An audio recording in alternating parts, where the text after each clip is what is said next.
ಪ್ರಿಯರೇ, ದಿನದ ಬದುಕಿಗೊಂದು ಕ್ರಿಸ್ತನ ಈ ದನಿ ನಮ್ಮೆಲ್ಲರಿಗೂ ಪ್ರೇರಣೆ ಆಗಲಿ. ಪೂಜಾ ವಿಧಿಯ ಸಾಧಾರಣ ಕಾಲದ 4ನೆಯ ವಾರ, ಫೆಬ್ರವರಿ 4, 2025 ಮಂಗಳವಾರ. ಸಂತ ಮಾರ್ಕನು ಬರೆದ ಪವಿತ್ರ ಶುಭ ಸಂದೇಶದಿಂದ ವಾಚನ. 5ನೇ ಅಧ್ಯಾಯ 21ರಿಂದ 43ರವರೆಗಿನ ವಚನಗಳು. ಆ ಕಾಲದಲ್ಲಿ ಯೇಸು ದೋಣಿಯನ್ನೇರಿ ಸರೋವರದ ಈಚಿದಡಕ್ಕೆ ಮರಳಿದರು. ತೀರವನ್ನು ಸೇರಿದೊಡನೆ ಜನರು ದೊಡ್ಡ ಗುಂಪಾಗಿ ಅವರ ಸುತ್ತಲೂ ನೆರೆದರು. ಪ್ರಾರ್ಥನಾ ಮಂದಿರದಿಂದ ಅಧಿಕಾರಿಯೊಬ್ಬನು ಅಲ್ಲಿಗೆ ಬಂದರು. ಅವನ ಹೆಸರು ಯಾಯೀರ. ಅವನು ಯೇಸುವನ್ನು ನೋಡಿದೊಡನೆ ಅವರ ಪಾದಕ್ಕೆರಗಿ, ನನ್ನ ಪುಟ್ಟ ಮಗಳು ಮರಣಾವಸ್ಥೆಯಲ್ಲಿದ್ದಾಳೆ, ತಾವು ಬಂದು ತಮ್ಮ ಹಸ್ತವನ್ನು ಅವಳ ಮೇಲಿಟ್ಟು ಅವಳು ಗುಣ ಹೊಂದಿ ಬದುಕುವಂತೆ ಅನುಗ್ರಹಿಸಬೇಕು ಎಂದು ಬಹಳವಾಗಿ ವಿನಂತಿಸಿದರು. ಯೇಸು ಅವನ ಜೊತೆಯಲ್ಲಿ ಹೊರಟರು. ದೊಡ್ಡ ಜನಸ್ತೋಮವು ಯೇಸುವನ್ನು ಮುತ್ತಿಕೊಂಡು ಅವರ ಜೊತೆಯಲ್ಲೇ ಹೊರಟಿತು. 12 ವರ್ಷಗಳಿಂದಲೂ ರಕ್ತಸ್ರಾವ ರೋಗದಿಂದ ಬಳಲುತ್ತಿದ್ದ ಮಹಿಳೆಯೊಬ್ಬಳು ಆ ಗುಂಪಿನಲ್ಲಿದ್ದಳು.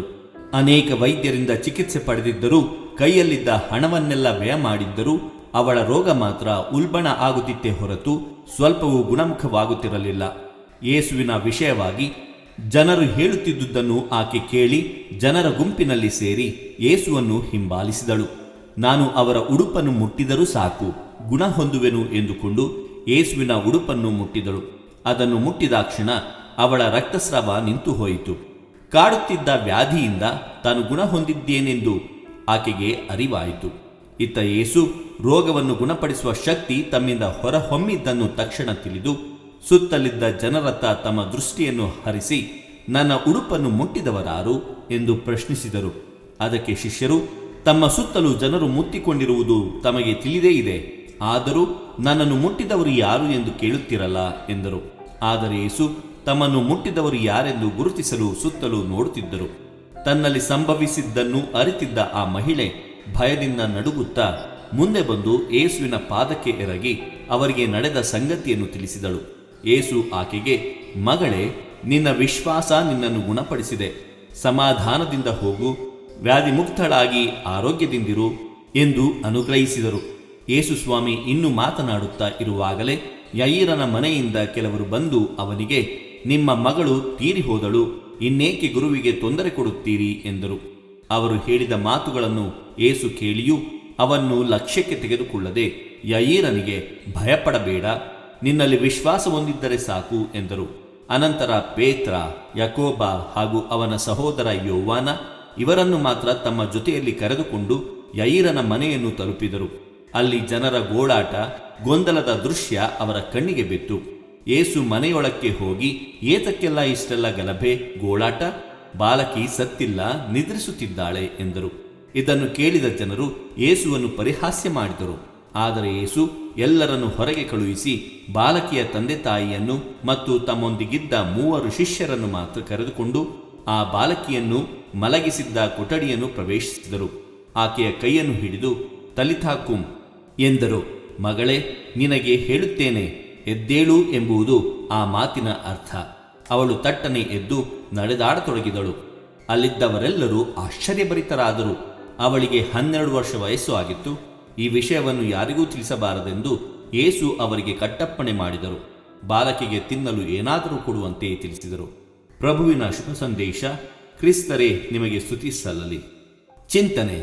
ಸಾವೆಂಬುದು ಕೊನೆಯಲ್ಲ, ಅದು ಜೀವನದ ರೂಪಾಂತರವಷ್ಟೇ. ಪ್ರಭು ಯೇಸು ಕ್ರಿಸ್ತರಲ್ಲಿ ಆತ್ಮೀಯರೇ, ಇಂದಿನ ಶುಭ ಸಂದೇಶದ ವಾಚನ ಮತ್ತೊಮ್ಮೆ ಯೇಸು ಸಾವು ನೋವುಗಳ ನಿವಾರಕನೆಂದು ತಿಳಿಸಿಕೊಡುತ್ತದೆ.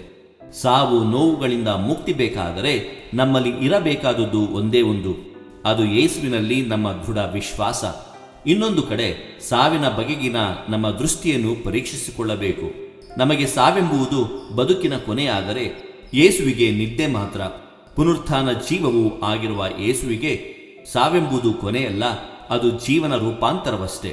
ಅದು ಭಯಾನಕವಾದುದಲ್ಲ, ದೇವರನ್ನು ಕೂಡಿಕೊಳ್ಳುವ ದಾರಿ ಅಥವಾ ದೇವರೊಂದಿಗೆ ಇರುವ ಬಾಳಿನ ಸೋಪಾನ. ಸಂತರ ಸ್ಮರಣೆ. ಪ್ರಿಯರೇ, ಇಂದು ನಾವು ಸಂತ ಜಾನ್ ದಿ ಬ್ರಿಟೋರ್ ಅವರ ಸ್ಮರಣೆಯನ್ನು ಮಾಡುತ್ತಿದ್ದೇವೆ. ಇವರ ಕಾಲಾವಧಿ ಕ್ರಿಸ್ತ ಶಕ 1647ರಿಂದ 1693ರವರೆಗೆ. ಆತ್ಮೀಯರೇ, ಸಂತ ಜಾನ್ ದಿ ಬ್ರಿಟೋರ್ ಅವರು ಪೋರ್ಚುಗಲ್ನ ಶ್ರೀಮಂತ ಮನೆತನದಲ್ಲಿ ಜನಿಸಿದರು. ಅವರು ಚಿಕ್ಕ ವಯಸ್ಸಿನಿಂದಲೂ ಸಂತ ಫ್ರಾನ್ಸಿಸ್ ಝೇವಿಯರ್ ಅವರ ಆದರ್ಶಗಳನ್ನು ಪಾಲಿಸಿದರು. ತನ್ನ 15ನೇ ವಯಸ್ಸಿನಲ್ಲಿ ಯೇಸು ಸಭೆಗೆ ಸೇರಿ ಗುರುದೀಕ್ಷೆ ಪಡೆಯುತ್ತಾರೆ. ಪ್ರಿಯರೇ, 1673ರಲ್ಲಿ ಅವರು 16 ಜನ ಯೇಸು ಸಭೆ ಗುರುಗಳೊಂದಿಗೆ ಭಾರತದ ಗೋವಾಕ್ಕೆ ಪ್ರಯಾಣ ಬೆಳೆಸಿದರು ಮತ್ತು ದಕ್ಷಿಣ ಭಾರತದಲ್ಲಿ ಶುಭ ಸಂದೇಶವನ್ನು ಹರಡಿದರು. ಅವರು ದಕ್ಷಿಣ ಭಾರತದ ಮಧುರೈ ಮಿಷನ್ನ ಮೇಲ್ವಿಚಾರಕರಾಗಿ ನೇಮಿಸಲ್ಪಟ್ಟರು. ಅಲ್ಲಿ ಅವರು ಅನೇಕ ಹಿಂಸೆ ಮತ್ತು ಕಷ್ಟಗಳನ್ನು ಅನುಭವಿಸಿದರು. ಅವರ ತ್ಯಾಗ, ಪರಿಶ್ರಮ ಮತ್ತು ಶ್ರದ್ಧೆಯಿಂದಾಗಿ ದಕ್ಷಿಣ ಭಾರತದಲ್ಲಿ ಅನೇಕ ಜನರು ಕ್ರಿಸ್ತನನ್ನು ಸ್ವೀಕರಿಸುವಂತೆ ಮಾಡಿದರು.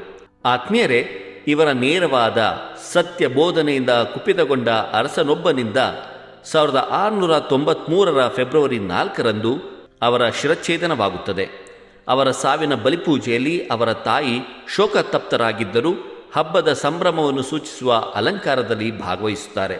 ಆತ್ಮೀಯರೇ, ನನ್ನನ್ನು ಹಿಂಬಾಲಿಸಲು ಇಚ್ಛಿಸುವವನು ತನ್ನ ಶಿಲುಬೆಯನ್ನು ಹೊತ್ತು ನನ್ನನ್ನು ಹಿಂಬಾಲಿಸಲಿ ಎಂಬ ಪ್ರಭು ಯೇಸುವಿನ ಆದೇಶಕ್ಕೆ ಅನುಸಾರವಾಗಿ ಶುಭ ಸಂದೇಶ ಪ್ರಸಾರ ಕಾರ್ಯದಲ್ಲಿ ತಮ್ಮನ್ನೇ ಸಕ್ರಿಯವಾಗಿ ತೊಡಗಿಸಿಕೊಂಡ ಸಂತ ಜಾನ್ ದಿ ಬ್ರಿಟೋ ಅದೇ ಶುಭ ಸಂದೇಶದ ನಿಮಿತ್ತ ಬಂದಂತಹ ಕಷ್ಟಗಳನ್ನು ಪ್ರಭು ಯೇಸು ತನ್ನ ಜೊತೆಗಿದ್ದಾರೆ ಎಂಬ ಅಚಲ ವಿಶ್ವಾಸ ಹಾಗೂ ಧೈರ್ಯದಿಂದ ಎದುರಿಸುತ್ತಾರೆ. ಅವರಿಗೆ ಈ ಧೈರ್ಯ ಬಂದಿದ್ದೇ ಅವರು ಕ್ರೈಸ್ತ ಮೌಲ್ಯಗಳಿಗೆ ತೋರಿದ ಬದ್ಧತೆಯಿಂದ. ಕ್ರಿಸ್ತರ ಮೇಲೆ ನಮಗಿರುವ ಪ್ರೀತಿ ನಮ್ಮ ಸತ್ಕಾರ್ಯಗಳ ಮುಖಾಂತರ ಅನಾವರಣಗೊಂಡರೆ ಕ್ರೈಸ್ತ ಬದುಕು ಸುಂದರ ಮತ್ತು ಸಾರ್ಥಕವಾಗುತ್ತದೆ. ಆತ್ಮೀಯರೇ, 1947ರಲ್ಲಿ ಜಗದ್ಗುರು 12ನೇ ಭಕ್ತಿನಾಥರು ಇವರನ್ನು ಸಂತರೆಂದು ಘೋಷಿಸಿದರು. ಆತ್ಮೀಯರೇ, ಭಾರತವನ್ನು ಪ್ರೀತಿಸಿ ಸಂತ ತೋಮಾಸರ ಹಾದಿಯಲ್ಲೇ ಕ್ರಿಸ್ತನನ್ನು ಪರಿಚಯಿಸಿ ಅವರ ಬೋಧನೆಯನ್ನು ಸಾರಿದ ಜಾನ್ ದಿ ಬ್ರಿಟೋರವರಿಗೆ ಭಾರತದ ಕ್ರೈಸ್ತರು ಸದಾ ಚಿರಋಣಿಯಾಗಿರಬೇಕು. ಸಂತ ಜಾನ್ ದಿ ಬ್ರಿಟೋರವರೇ ನಮಗಾಗಿ ಪ್ರಾರ್ಥಿಸಿರಿ. ದೇವರು ನಮ್ಮೆಲ್ಲರನ್ನು ಆಶೀರ್ವದಿಸಲಿ. ಇದು ದನಿಮಾದಿಮ ಮನೆಯ ಕೊಡುಗೆ. ಧ್ವನಿ ವಂದನೆಯ ಸ್ವಾಮಿ ಶಾಂತಕುಮಾರ್ ಜೆ, ಬೆಂಗಳೂರು ಮಹಾಧರ್ಮ ಕ್ಷೇತ್ರ. ಪ್ರಿಯರೇ, ಈ ಚಾನೆಲ್ ಅನ್ನು ಸಬ್ಸ್ಕ್ರೈಬ್ ಮಾಡಿ ಪ್ರತಿದಿನ ದೇವರ ವಾಕ್ಯವನ್ನು ಆಲಿಸುತ್ತಾ ಅದನ್ನು ಇತರರೊಂದಿಗೆ ಹಂಚಿಕೊಳ್ಳಲು ನಮಗೆ ನೆರವಾಗಿರಿ. ಧನ್ಯವಾದಗಳು.